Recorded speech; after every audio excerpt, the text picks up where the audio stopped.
In this video, I'll tell you how I came to the realization or basically like experienced this firsthand that everything great comes with a lot of patience and you have to wait a lot. So if you're anything like me, you probably like to get things done fast. And this probably comes when you watch a lot of Andrew Tate or like any of these guys because they're like work, work, work, like you can do this, like find something that you can practically do and everything like that. And they just have this kind of mentality. And I also have like very similar mentality to this that any issue that I'm struggling with or any goal that I want, I just try to think that what can I do about it right now practically. And this is helpful in so many ways. Like I'm not complaining about this because this gets a lot of things done for me. And a lot of people don't even think that, okay, for example, if somebody is bad at speaking, they will just like accept that they're bad at speaking, or they'll think that, okay, to get better at speaking I need to talk to so many people. And by the way, I'm not complaining that I think like this because this actually helps me with a lot of things as well. And I come sometimes end up getting things done which other people did not even think that there was a way to do this.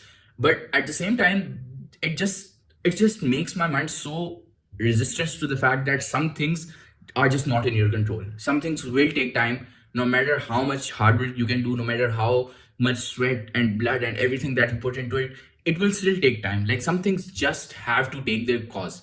And I think something like anything related to health, it kind of teaches you that thing. Because for example, if you like get a broken arm or if you get a massive cut, like no matter how much medicine you put on it or how much like you give it time to heal, it will take time. And I think this is the thing that I kind of realized very late in life, not extremely late, but like whenever I got into business or when I got into trying to make money online, this thing was really bothering me because I was like, I'm writing so many posts, like when I was trying to get well known on LinkedIn and everything like that. And the same way I was like, I'm sending so many proposals, I'm sending so many DMs, why is it not like happening right now? But I could not realize that some things you just have to take a lot of time. And this leads me to my next point is like, for me, like my genes are so that I gain weight very easily. So if you just tell me like gain like 5 pounds in 2 weeks, like that is probably like very easy for me to do. And I don't struggle with eating a lot. Like I can bulk a lot more quickly and a lot happily compared to cutting.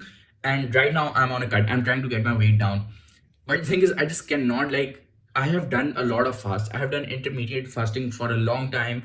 I have even done some like 72-hour fast twice. And it's not like I struggle with the fact that I'm hungry or anything like that. But the thing is, like, to do that every single day, especially as someone who loves food, that thing just teaches me a lot about patience because I walk every single day. Like if you just gave me a workout to do instead of like having to watch my diet, I would happily do that. But everybody understands that 300 calories in like a small sweet, and you just like to burn that off, you have to walk for an hour. Like that is just completely like if you try to burn off all your calories, you will just not end up succeeding. So you have to watch your diet. But at the same time, because I like food a lot and because like I can control my diet, like I try not to eat a lot, but I just cannot follow the strict diet that there is for cutting. And it just takes me a long time to cut weight than to gain weight. And this is the thing that it taught me the most about patience, and also the fact that when you are actually waiting for something, you kind of think that is it really worth it. And that is also like a funny thing because when you're trying to cut weight, when you're trying to bulk up, for most people it's like difficult to bulk up, like the skinny guys, which is just like completely like I don't know how they're struggling to bulk. Just eat a lot, eat whatever you like, just eat a lot of it. But yeah, like this thing has made me a lot more patient than I used to be. Just the process of cutting, bulking, trying to make muscle. Like initially, when I made my newbie gains, when I was doing calisthenics at home, I was like really happy, like, oh, we get results like this quickly. But then when I like actually got into like when I got out of the beginner stage, then it just hit a plateau. And yes, like I did not used to compare and like vigorously check that, oh, like did I gain muscle, did I not gain muscle or anything like that. But when I like look at the pictures, it's like the progress was really really slow. I just did not care about it, that's why it did not bother me that much. But it was really really slow. And if I think right now like how much time I spent working out to just get this amount of muscle, it would probably piss me off. But that's the funny thing, like this is why you should not exercise just to like gain muscle. You should actually like try to love the process of exercising so you can just work on it for a long period of time. And the same thing applies to basically anything. Just try to incorporate that thing as easily as you can into your life and try to love it so you can do it for a long time.